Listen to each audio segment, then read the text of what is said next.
Hey guys, Tino from JamesCorner here, reporting in for our little catch-up deck profile. Today we're going to be featuring an Ulforce deck profile. I think disclaimer, I did get some of my inspiration from another Facebook post. I did alter the list just a bit to my playstyle to make sure I have a tiny bit more control. Otherwise, I will link the Facebook inspiration in the description below. Can't remember the name off the top of my head. But without further ado, let's get started. So for our eggs, for BT11 Wanyamon, probably the best generic blue egg in the deck at the moment after the bukamon egg. And then we also run one bukamon eggs as well, just for jamming. Jamming does help out a lot with the deck. Being in the top end, being a 12k, sometimes does kind of suck. So going into our rookie lineup, best rookie in the deck is gonna have to go to the BT11 Vmon. Unplay will allow you to search the top three, grab a card with Veedramon in its name and a blue Tamer card. This helps you, just search and cycle through for as much as you can. Next, we have three EX1 Vmons. This one doesn't have an on-play effect, but in your inheritables, when the Digimon becomes unsuspended during your main phase, you gain a memory. Helps you just keep turn when you go into that top end with your Ulforce on your turn. And just make sure that you can bounce something, keep your turn, and you can go in for the OTK swing. And lastly, we have four starter deck 8 Vmons. So for this one, I think it's more of like a little tech choice. I think there is a few other Vmons that you're able to play, but this one does help out a lot with being able to warp into your Ulforce. When your opponent has a level 6, so maybe their Busmon is on the field. Basically just helps out with being able to just go into your top end a bit faster and just at least play out a Tamer so you can establish your board. Might not necessarily get all the inheritables that you would want under the stack, but it's something to still put on top, and you have blocker and evade usually with arena effects as well. So going into our level 4s, we have 4 of the new promo 138 Veedramons. This one is an on-play and on Digivolve. It allows you to search the top 3 of your deck, and then add a card with Veedramon in its name and a blue Tamer, before you put the rest at the bottom. So basically the same effect as this Veemon here, but essentially having it at your level 4 as well. And then the inheritable, when this Digimon becomes unsuspended, gain a memory. Pretty much this is just like the replacement for the BT11 Veedramon, where it used to have the inheritable of when you play a blue Tamer, you would gain a memory, very similar to this BT11 Vmon here, but it didn't have an on play or on Digivolve effect. It was just a your turn.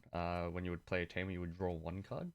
So instead of just drawing one now, you get to search a top 3 and potentially grab 2 targets instead. So this is probably the best Veedramon to play. Now the reason that we're running a lot of Vmons here and not a lot of like the jamming blue generic level 3s that maybe some of the Mirage players will run is to go into our sec bomb of security of the 4 this is the starter deck 17 Magnamon. Probably the best Magnamon in the game at the moment, I would say, after the Magna X. It has a security effect to de-digivolve 1, and if you have a Vmon on the field, it can Evo over it, and then it would be able to bounce it, activate its when digivolving effect as well to strip the sources according to the opponent's Digimon color. And then if they don't have a Digimon with any sources, it can bounce them. This helps more so with like the Imperialgemon matchup, as usually you want to get rid of like the level 4 sources before you activate their partition, and then because if they don't have any level 4s there, they're not able to activate it. Otherwise, generically, able to see this in your security while you have a Vmon out on the field does feel pretty good. You get a free Evo off of it, and it's on their turn. So you can potentially just at least get rid of the board and get rid of a bit more control. And for the last 2 level 4s, we'll be running 2 BT7 Kumamons. Just to help out with a bit more of like the source strip playstyle. When you Evo over it, you can Evo over a Tamer to swing for game for 1. And then also for 2, when you Evo, it trashes the bottom source of a Digimon. So it just helps to just get rid of some targets so that you can slowly move towards, potentially bouncing them with some of the extra choices. And if they have any protection, hopefully you can get rid of it. So moving on to our level 5s, we have 4 of the BT11 Veedramons, probably the most useful Veedramon. Its inheritable allows you to keep refreshing Rena's effect to make sure that your Ulforce has the protection whenever it's your turn. And also its main effect to help suspend itself to basically set up for Ulforce. So once per turn on your main, by suspending the Digimon, it reveals the top 3 cards of your deck, so more searching, pretty good. And it grabs all the Tamers. So if you're ever missing Arena, suspend this during your main phase. Hopefully you grab 3 of them and then you can go into your OTK turn. And then we also have one starter deck 8 Veedramon. So this one has an effect of jamming, so you would have to swing into their board to make itself suspended to set up for your All-Force turn. But obviously that comes with risk with the amount of aces that are in the game at the moment, that sometimes they would probably be able to get rid of your stack before you go into it, so usually this one is a safe option to go into. However, this one does have the inheritable to go for a bit more aggressiveness, where it's your turn, if you have 8 or more cards in your hand, you gain sec +1, so you're able to swing for 2 checks at once. Whenever you see this, it does feel pretty good. Except you do play at the risk of, if they do have a Digimon on the board and they have any potential ace threats, you're most likely going to run into them most of the time in this kind of format. So we would have to play this accordingly, and because if it is a one of, you might not always be able to see it. So that is also that. And then the last level 5 that we play in this deck is a Zudamon Ace from BT14. This one is an on play and on Digivolve. You would trash any 2 sources from your opponent's Digimon, and then you would bounce one of them if they don't have any sources. So very similar to like the Magnamon and Kumamon, has really good synergy to help make sure that you can get rid of some of the sources, and you can potentially even bounce a level 7. Or even a level 6, and if you can get rid of the aces that are underneath that stack, it will help you get some memory back as well, and just continue with keeping your turn. So going on to our top end now, so with our level 6s, we have 4 Ulforceveedramon from BT11. This is your main boss monster of the deck. Helps basically you spit out all the tamers that you need, helps you set up your board, and helps you bounce a lot of your targets. Essentially, when you have 3 or more tamers on the board, this can bounce virtually anything as long as they don't have any bounce protection or protection from effects. So when Digivolving, it allows you to play out a tamer for free from the hand, and then when a blue tamer is played, it would unsuspend. So similar to the synergy here, you're looking to have your level 5 suspended, so that when you either into him and play out a tamer, you can unsuspend it. And then your turn, once per turn, when it becomes unsuspended, it will return one of your opponent's level 3 or lower Digimon to the owner's hand.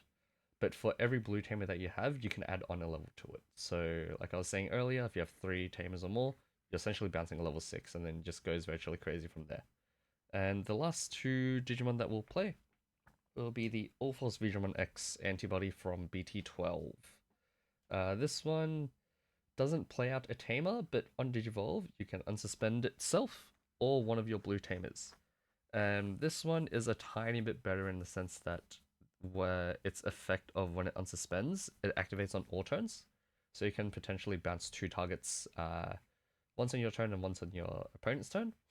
So this one is all turns once per turn when it becomes unsuspended. If you have a blue tamer in play, which 99% of the time you will, or it has Ulforce under its stack, it will bounce your opponent's Digimon with the lowest level to it in its hand. So a bit different to how this Ulforce operates, where you can choose the Digimon you want to bounce according to the level max.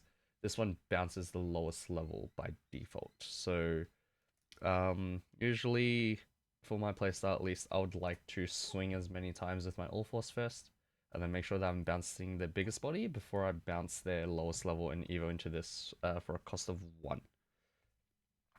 So going into our tamers, which is probably the most pivotal part, we're running 4 BT11 Renas. This one is the main tamer that you want to see. Essentially all the combos and all the cool stuff that you see with swinging multiple times with your Ulforce all comes from her. So her on play gives one of your Digimon with Veedramon in its name blocker and evade, which is how you get the protection. And then all turns, when one of your Digimon with Veedramon in its name becomes suspended, you can suspend her to then activate the when digivolving effect again. So for example, if you want to swing with your Ulforce, hey, I have Arena on the board. Let's suspend her so I can activate his when digivolving effect. Spit out another Arena, and then I'll unsuspend. And then you get all your inheritables. He gets to go burr again. He gets to unsuspend. He gets to swing again. So with her, the synergy comes from whenever you see one of your blue Digimon become unsuspended, it gains a memory. So it helps with really just, I guess you can say recursion, and just making sure that you're keeping your turn and just making sure that you can go for lethal. Next we have 2 of the BT3 Davis. Memory Setter, very generic card. On play, searches top 3 and you can grab a blue Digimon card from them. So I know that when you're searching a lot with your Vmon, your Veedramons, and then your Aero Veedramons, they're very specific targets with Veedramon. Davis can help you with just grabbing like maybe even your one of Magnamons, your Kimomon, or even the Zudo. And it helps with that. Next we have 2 Promo V-Tamer Tai, Kamiya. This one helps you with either drawing when you have a Veedramon on the board, or helping your Veedramon get plus 1k DP for the turn. Now, because both our Ulforces are only 12k, it really does help a lot with going to swing in for 13k for checks, rather than using one of your suspendeds to basically evade if you hit into a boss monster in their security. We were playtesting against Darren, against his Eosmon. He had a double quartz in security. I wasn't able to use my evade, so it did feel pretty bad. So just making sure that you have at least one of these on board sometimes against some matchups that you know that they have a high security bomb threats will help you out. Now next we're playing 2 Sora and Joe from BT5. This one helps you with gaining a bit more memory and making sure that you can go into your top end a bit more. And it also helps furthermore with the synergy of your Magna, Kuma, and the Zudo. So start of your turn, if your opponent has a Digimon with no Digivolution cards in play, you gain 2 memory. And then when you go for an attack, you can suspend them to trash up to 2 sources from the bottom of the Digimon. So that just essentially really just helps with them making sure that we're getting a lot more source strip in, and we can even be swinging with this Magnamon, swing through if we have this early down on the board, swing, trash 2 sources. If this gets armor purged, either over another Magnamon again. Right, feels good. Trash another source or 2, and then potentially bouncing there, and just making sure that we're slowing our opponents down. Let's just make a bit of room here. Next we're playing Promo 124 Davis Motomiya. This one, start of your main phase, if you have a Digimon with a free trait, you will gain a memory. Now, with the free traits, they're all only either in your rookies or your Magnamon. Nothing else in this deck is free. However, his on-play effect allows you to play a Vmon from your hand without paying the costs. So usually, and most ideally, you're looking to play him out for free. Play him out for 3 memories so that you can play out a Vmon for free, so that you can get a search, and then potentially if you have him on the board for next turn, you gain an extra memory just to make sure that you can set up just a tiny bit faster as well. Because in this format, I think the speed really does depend a lot, and just making sure that you can go into your line as early as possible, alongside searching for as many Tamers and your top end for a bit, is pretty important. Now, lastly for our Tamers, we're playing 1 Matt and Shida and Sora from BT9. This one is also an effect to just make sure that we can gain a bit more memory, and helps with bouncing your lower end so that your Ulforce X can see the higher end targets as the lowest level bouncing. So start of your main, if you have 8 or more cards, which most of the time you most likely will, you'll gain a memory. And if your opponent also has 8 or more cards in their hand, they will also gain a memory. Their effect is when one of your blue or red Digimon becomes unsuspended, you can suspend the Tamer to bounce the level 3 Digimon back to their owner's hand. So very good generic, like, bouncing maybe any floodgates that stop you from gaining memory from your inheritables, or stopping their blockers that may be a level 3. They're all very helpful in that sense as well.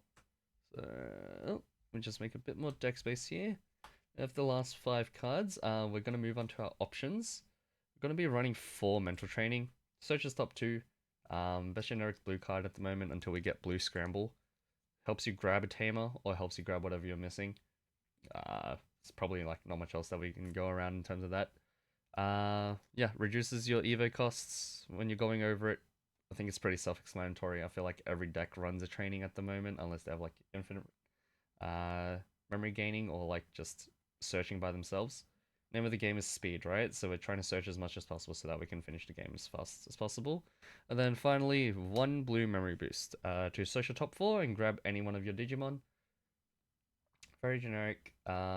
Helps you just maybe gain an extra 2 memory on your turn to make sure that you can go for your lethal. Hit or miss, I think that this deck does still require a bit more playtesting, but I've been playing Ulforce for a while. The playstyle doesn't really care much about what the opponent does per se. You're more so just making sure that you can build a really solid stack in your breeding area until you're ready to push out, and just making sure that you can have a Vmon out on the field to at least hit your Magnamon in security, or either over this Veedramon so that you can see its play and its on search. A few synergies to how this deck has sort of like evolved over the format. Um, like we used to be able to play a bit more control and just have it on the board, be really annoying with our blocker and evade, and be basically a hassle to remove. But I feel like with this new promo Veedramon, having this arena out on the board early, without it being played from the Ulforce, actually does help a tiny bit because you can swing with them, and because it does get suspended, you can use the arena to continue search the top three again, and potentially gain a memory. Otherwise, you're just using the speed run to find as many targets as possible.